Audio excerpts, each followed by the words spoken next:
আইনে মহিলা শব্দের পরিবর্তে যাতে নারী ব্যবহার করা হয় এবং কর্মপরিবেশে শ্রেণী ক্ষমতায় তুই তুমি ইত্যাদি সম্বোধন চর্চা বন্ধ করার একটা সুপারিশ করেছেন।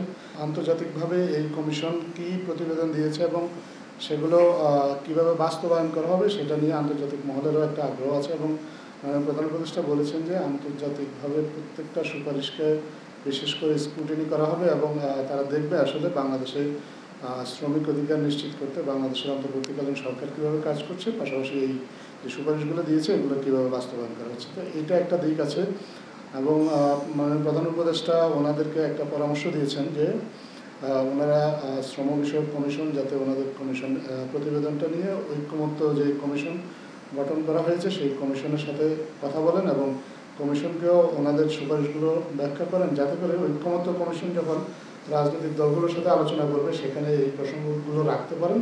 কারণ এই শ্রম বিষয়ক যে কমিশন তার সুপারিশগুলো বাস্তবায়নে আমরা মনে করি যে রাজনৈতিক দলগুলোরও ভূমিকা থাকাটা জরুরি।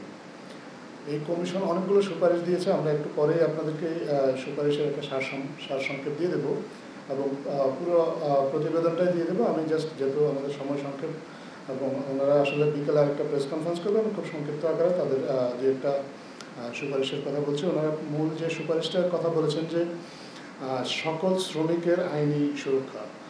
ওনারা পর্যালোচনা করে দেখেছেন যে আমাদের দেশে 8 কোটি শ্রমজীবী মানুষ আছে, তাদের মধ্যে 85% মানুষ অর্থাৎ 7 কোটি শ্রমিকেরই কোনো আইনি সুরক্ষা নেই। ওনারা সরকারের কাছে সুপারিশ করেছেন এই শ্রমিকদের জন্য একটা আইনি সুরক্ষা যাতে নিশ্চিত করা হয়। পাশাপাশি জাতীয় ন্যূনতম মজুরি নির্ধারণের একটা সুপারিশ ওনারা করেছেন, যাতে করে সব পেশার বা সব ধরনের শ্রমিক যারা আছেন তারা আসলে এই জাতীয়ভাবে একটা ন্যূনতম মজুরির আওতায় আসতে পারেন, সেটা যেন নিশ্চিত করা হয়। এই সুপারিশটা করেছেন। শ্রমিকদের জন্য নিবন্ধন তথ্য ভাণ্ডার গঠন করার সুপারিশ কথা বলেছেন, যাতে শ্রমিকদের পরিচয়পত্র রাখা হয় এটার কথা বলেছেন। বিভিন্ন সময় শ্রমিক আন্দোলনে অনেক শ্রমিকের বিরুদ্ধে অনেক মামলা হয়েছে, এই মামলাগুলো আসলে প্রত্যাহার করার জন্য দ্রুত সরকারকে উদ্যোগ নেওয়ার জন্য ওনারা সুপারিশ করেছেন। শ্রমিকদের সংগঠন করার অধিকারটা যাতে আরও সহজ করা যায় এবং দল কষাকষির অধিকারটা যাতে নিশ্চিত করা যায় এই বিষয়ে ওনারা একটা সুপারিশ করেছেন। ট্রেড ইউনিয়ন করার যে শর্ত এটা যাতে শিথিল করা যায় এটা বলেছেন। কর্মক্ষেত্রে যৌন হয়রানি প্রতিরোধে 2009 সালে হাইকোর্টের একটা নির্দেশনা আছে, এই নির্দেশনার আলোকে সকল কলকারখানা সহ সকল কর্মক্ষেত্রে আসলে যৌন নিপীড়ন এবং সহিংসতা বিরোধী যাতে নীতিমালাটা প্রণয়ন করা হয় এবং এটা যাতে নিশ্চিত করা হয় সে বিষয়ে সরকারকে কাজ করার জন্য ওনারা সুপারিশ করেছেন। এবং আরেকটা সুপারিশ 6 মাস মাতৃত্বকালীন ছুটি, এই সুপারিশটা অন্যান্য কমিশন থেকেও এসেছে, ওনারাও এই সুপারিশটার পুনরাবৃত্তি করেছেন।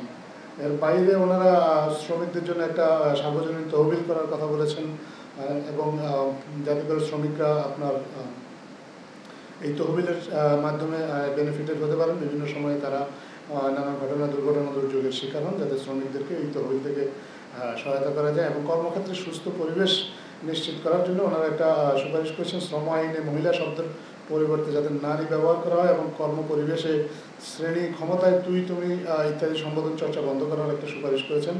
আরেকটা গুরুত্বপূর্ণ সুপারিশ ওনারা করেছেন যে শ্রম আদালত সহ ট্রাইব্যুনাল এবং অ্যাপিলেট ডিভিশন পর্যন্ত সর্বক্ষেত্রে যাতে বাংলা প্রচলন করা হয় এবং এই বিষয়টা ওনারা একটা সুপারিশ করেছেন এবং সিদ্ধান্ত গ্রহণে নারী পুরুষ সকল শ্রমিকের অংশগ্রহণের একটা সুপারিশ করেছেন। মোটা দাগে এইগুলো হচ্ছে ওনাদের সুপারিশ। এর বাইরে আপনারা একটু বিস্তারিত হয়তো ওনাদের প্রেস রিলিজের মাধ্যমে পেয়ে যাবেন বা আপনার রিপোর্টটা পেলেও আপনারা এই বিষয়ে আরও বিস্তারিত জানতে পারবেন। এখন যদি আপনাদের এই বিষয়ে কোনো প্রশ্ন থাকে আমরা আপনাদের সেই প্রশ্নের জবাব দেবো। ধন্যবাদ।